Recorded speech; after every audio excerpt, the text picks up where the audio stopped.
আসসালামু আলাইকুম, welcome to my channel Saima's kitchen. কাঁচা আমের সিজন প্রায় শেষের দিকে, তাই আমার খুবই পছন্দের আম তেল আচারটা বানিয়ে নিলাম আর সবার সাথে শেয়ার করলাম। এই আচারটা খুবই মজার আর সব থেকে বেশি ভালো লাগে খিচুড়ির সাথে বা ডালের সাথে খেতে। তাছাড়া আচারের এই তেলটা নানাবিধ কাজে ব্যবহার করা যায়। আচারে ভুনা খিচুড়ি রান্না বা ভর্তা মাখাতে এই আচারের তেল সত্যি স্বাদ অনেক গুণে বাড়িয়ে দেয়। আর আচারের এই তেলটা সংরক্ষণ করা যায় বছর জুড়ে। আমের তেল আচার বানাতে লাগবে কাঁচা আম খোসাসহ আটি একটু শক্ত হয়েছে এমন আম। আমাদের দেশীয় আম হলে ভালো হয়। খোসাসহ এই আচার বানাতে আমের মাঝ বরাবর কেটে 4 ফালি বা ডুমো ডুমো করে অনেকগুলো ফালি করা যায়। আমি এই আচার বানাতে 6টা আম ব্যবহার করেছি। আপনারা আপনাদের ইচ্ছামতো আম ব্যবহার করবেন এবং এরকম ফালি ফালি করে লবণ আর সাদা সিরকা দিয়ে মাখিয়ে 10 মিনিট রেখে দিতে হবে। তারপর পানি দিয়ে আবার ঘন্টাখানিক রেখে দিতে হবে। এতে করে আমের টক ভাব অনেকটা কমে যাবে আর আচার বানানোর সময় আমগুলো ভেঙে যাবে না।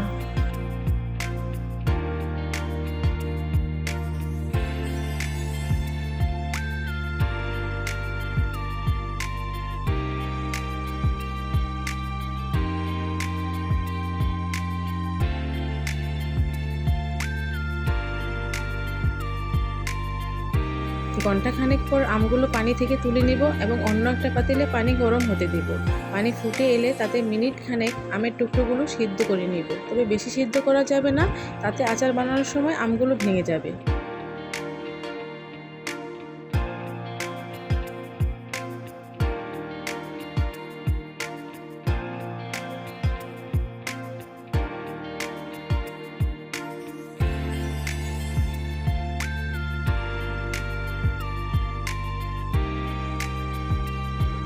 আমার আমগুলো সেদ্ধ হয়ে এসেছে। এখন আমগুলো আমি ঝাঁঝরিতে তুলে নিব এবং পানি ছড়িয়ে নেব। পানি ছড়ানোর পর একটা মেলানো ট্রেতে আমি আমগুলো ছড়িয়ে দিব রোদে শুকানোর জন্য।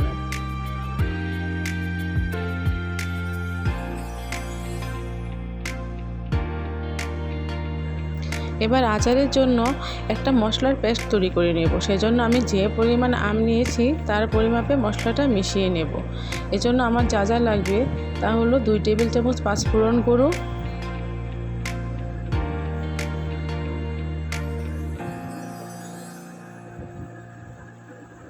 2 টেবিল চামচ শুকনো মরিচ পেস্ট করা। আপনারা চাইলে এখান পেস্টের পরিবর্তে শুকনো মরিচের গুঁড়ো দিতে পারেন।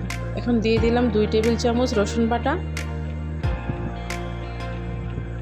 2 টেবিল চামচ সরিষা বাটা নেব। আমি হলুদ সরিষা নিয়েছি, আপনারা চাইলে এখানে লাল সরিষাও নিতে পারেন।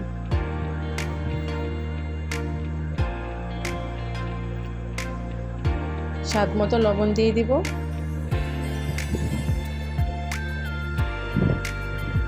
আর মশলাগুলো মেশানোর জন্য 2 টেবিল চামচ সিরকা দিয়ে দিব। এখানে পানির পরিবর্তে আমি সিরকা ব্যবহার করব, কারণ আচারের জন্য সিরকা তখন লাগবে, আর সেই জন্য আমি এখনই সিরকাটা দিয়ে দিচ্ছি।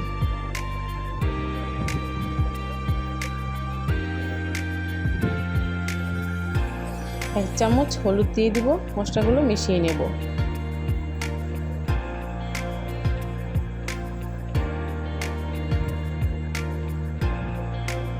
মশলার মিশ্রণ রেডি। এবার আচার বানাতে চলে যাব। এই আচার বানাতে আমি একটা পাতিলে 500 ml সরিষার তেল দিয়ে দিলাম।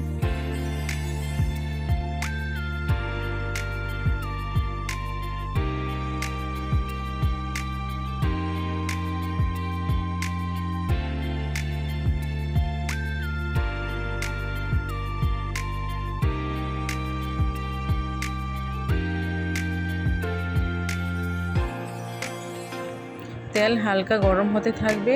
আর হ্যাঁ, অবশ্যই চুলার আঁচ এ পর্যায়ে একদম লো রাখতে হবে, তা না হলে মশলা দেওয়ার পর তা পুড়ে যাবে আর আচার খেতে তেতো লাগবে। মশলা ভালোভাবে তেলের সাথে মিশিয়ে নিতে হবে। তেল মশলা সহ ফুটতে শুরু করলে আমগুলো দিয়ে দিতে হবে।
এই আচারটা বানাতে তেলের পরিমাণটা একটু বেশিই লাগে।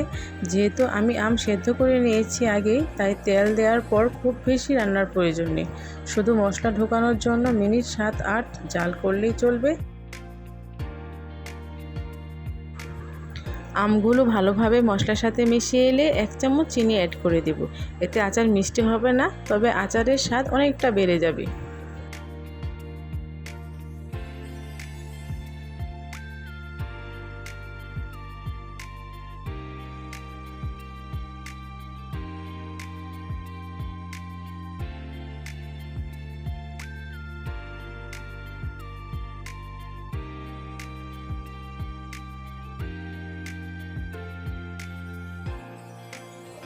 আমার আচার বানানো শেষ, চুলা বন্ধ করে দেব আর আচারটাকে পুরোপুরি ঠান্ডা করে নেব।